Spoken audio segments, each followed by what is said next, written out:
Halo, kembali lagi dalam Bincang-Bincang Kebinekaan. Pada kali ini kita akan membahas mengenai ideologi Pancasila yang sudah terbentuk ternyata sudah sejak ribuan tahun yang lalu. Sudah sejak sebelum Indonesia merdeka, kita tentu tahu ya.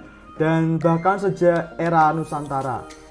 Ternyata ya teman-teman, ideologi Pancasila yang menjadi dasar negara Indonesia memiliki sejarah yang panjang dan ditelatar belakangi oleh banyak peristiwa sejarah sebelum dicetuskan. Nah, dari banyaknya peristiwa sejarah itu, ada serangkaian peristiwa sejak era Kerajaan Nusantara dan era kolonial hingga persiapan kemerdekaan Indonesia. Pada kesempatan ini, saya akan bincang-bincang menjawab pertanyaan dari sebuah pertanyaan yang sudah ditentukan dalam modul. Yang pertama, langsung saya jawab ya. Nanti pertanyaannya akan saya taruh di sebelah. Yang pertama, sistem monarki adalah pemerintahan yang dipimpin oleh seorang penguasa mutlak, yakni seorang raja atau kaisar atau sultan. Dan dalam sistem pemerintahan itu sama-sama memiliki timbal balik, yakni timbal balik kewajiban. Raja yang memiliki kewajiban untuk melindungi rakyatnya, dan rakyat yang memiliki kewajiban untuk mematuhi rajanya. Nah, keunggulan di zaman era monarki ini adalah satu, raja yang memegang segala pemerintahan tanpa campur tangan rakyat, sehingga alur garis komandonya itu berjalan satu arah saja. Yang kedua, pengambilan keputusan dilakukan oleh raja atau penguasa, sehingga tidak memerlukan waktu dan proses lama yang berbelit-belit. Dan yang ketiga, yang terakhir, moral seluruh rakyatnya diatur oleh salah satu ideologi yang dianut raja.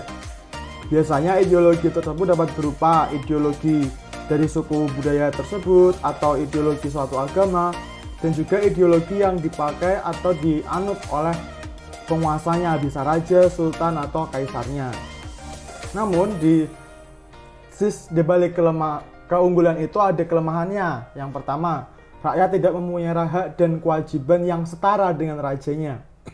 Dalam hal ini, rakyat bersikap pasif dan tidak dapat berpartisipasi dalam kegiatan perpolitikan pemerintahan.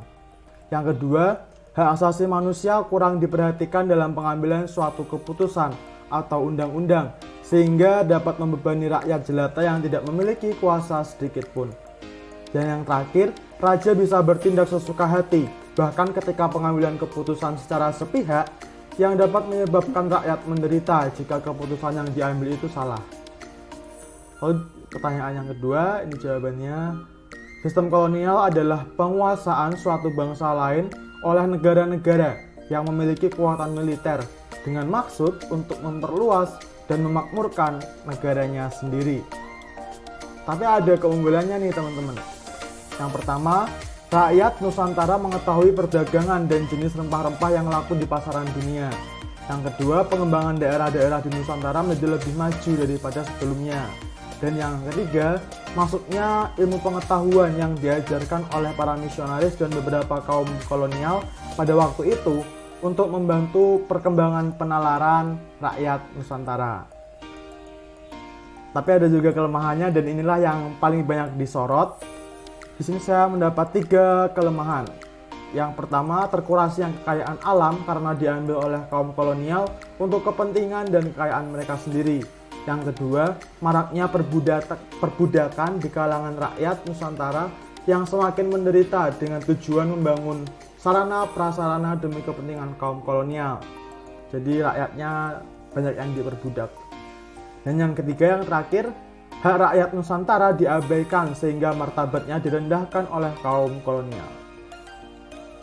Jawaban yang ketiga, perebutan kekuasaan dan konflik disebabkan oleh yang pertama, kepentingan pribadi yang dimiliki oleh pemangku jabatan dan penguasa yang ingin menguasai kekayaan dan seluruh budak bangsa Indonesia.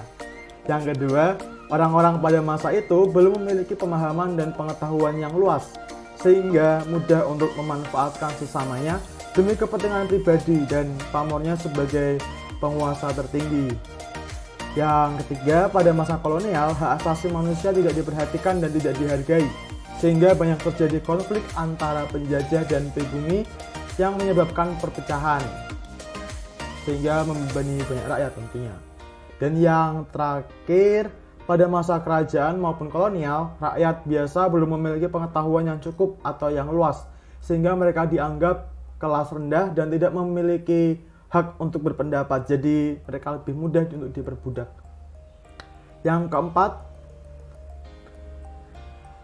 nilai Pancasila menjadi solusi atas rangkaian konflik di Nusantara karena konflik-konflik yang terjadi selalu berhubungan dengan perbedaan, kekuasaan, dan kepentingan pribadi. Perbedaan yang ada dijadikan sebagai domba yang akan diadu untuk menentukan siapa yang terkuat, siapa pemenangnya. Dampaknya akan terjadi perpecahan dan persaingan dalam satu negara tersebut. Maka dibentuklah Pancasila untuk mempersatukan perbedaan yang ada dengan harapan konflik di Nusantara dapat berakhir.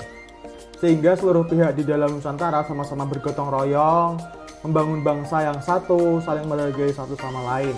Dan itulah mengapa Pancasila disebut sebagai solusi bagi serangkaian konflik di Nusantara pada era Kerajaan Nusantara dan era kolonial, bahkan sampai persiapan kemerdekaan.